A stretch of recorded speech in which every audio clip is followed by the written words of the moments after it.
In case you haven't been keeping track, as of the publishing of this video, Far Cry 5 comes out in just a week on March 27th, 2018. Over the past few months, there's been a lot of discussion surrounding the game's dramatized setting, themes, and topics, but at the very least, the game does look pretty fun to play. But this being a Ubisoft game, the publisher can't stop at just fun. They have to find a way to monetize players beyond the initial $60 entry fee with unnecessary forms of microtransactions, even in their single-player-centric games. The following information comes from website GameSpot, which recently released an article with the headline, quote, "Far Cry 5 has microtransactions. Campaign is playable offline." Kinda sad that you can't just assume that a main campaign for a single-player title can be played offline these days. You have to be told these things now, but I digress. So, microtransactions, how bad are they in Far Cry 5? Well, if we scroll down to read the article, you'll notice that the details are rather confusing and contradictory to each other. One segment of the article reads, quote, "Executive producer Dan Hay stressed that the game will be generous in what it offers, though if you want to speed up your progress by spending money, you'll have that option. We have set the game up to be generous," Hay said. "We have set the game up so nothing is locked away. You can go out and explore, and the game will reward you for your exploration."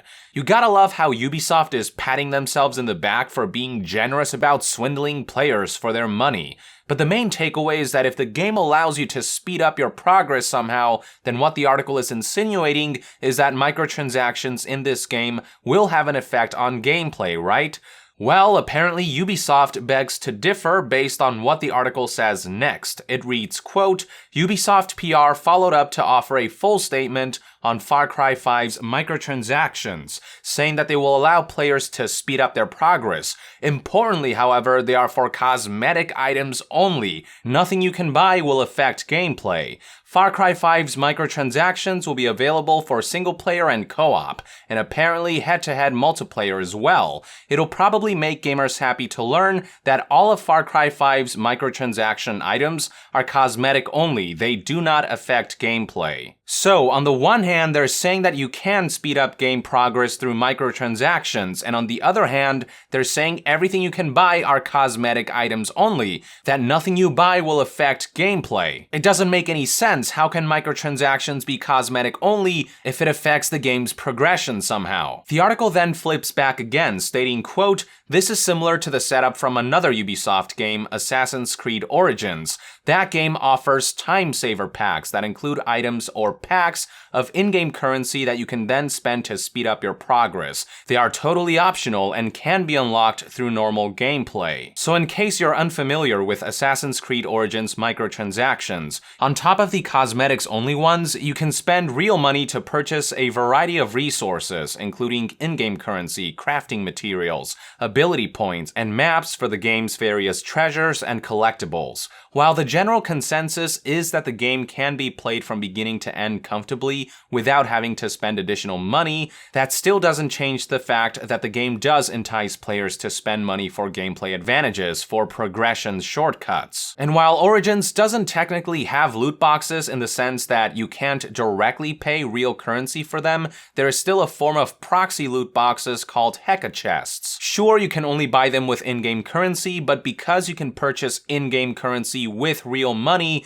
the game still enables players to gamble for in-game rewards. It's obviously nowhere near as bad as what Battlefront 2 tried to pull, as Heka chests feel completely unnecessary in the grand scheme of things, but that doesn't mean we shouldn't acknowledge the system for what it is. Now, judging by GameSpot's recent article, it would seem as though Far Cry 5 will employ something very similar, meaning that you may be able to pay for in-game currency, crafting materials, ability points, and maps that reveal treasure locations. I would also bet that the game will have some kind of loot crate that can only be purchased with in-game currency, but since that currency can be purchased with real money, akin to Origins, it's still a little bit shady. Regardless of whether players find that Far Cry 5's microtransactions are intrusive or not when they get their hands on the game, based on the information provided, there is no denying that these are gameplay affecting microtransactions microtransactions, so I don't know why Ubisoft and this GameSpot article are spouting the lie that microtransactions in this game are cosmetic only when they seem to be anything but. If you can in any way buy your way into affecting game progress in a single-player campaign,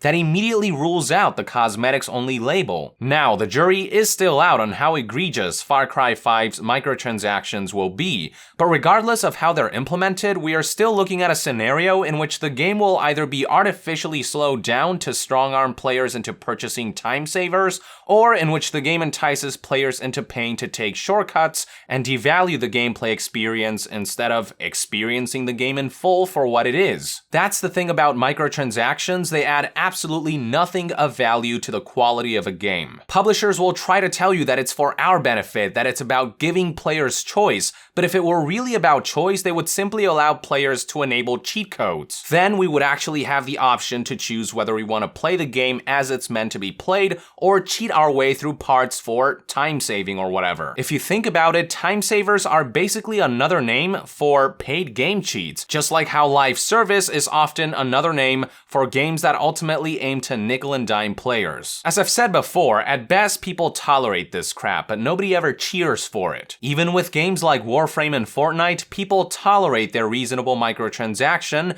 because they understand that a free-to-play online game needs to make its money somehow. Nobody says, yay, microtransactions in Warframe, they say, okay, I get it, I get why they have to do it. And at the very least, when they do it, it's in a way that makes sense, it's not trying to influence gameplay in any way, it all feels very fair. But with a single-player focused title like Far Cry 5, which charges a premium $60 entry fee, there is simply no excuse to implement this crap. Especially when you've got other single-player focused games like Sony's upcoming God of War leading by example, charging an upfront fee of $60 for a complete product with no strings attached. Ubisoft might be the lesser of evils, but that doesn't necessarily make them good now, does it? And judging by Ubisoft's latest financial briefing, in which we learned that the company's long-term goal is to get rid of games and replace them all with live services, I cannot say that I can view their continued push for microtransactions, no matter how seemingly innocent, as a good sign. These are all just one man's thoughts and opinions anyway. I'd love to hear what your take is on all of this in the comments below.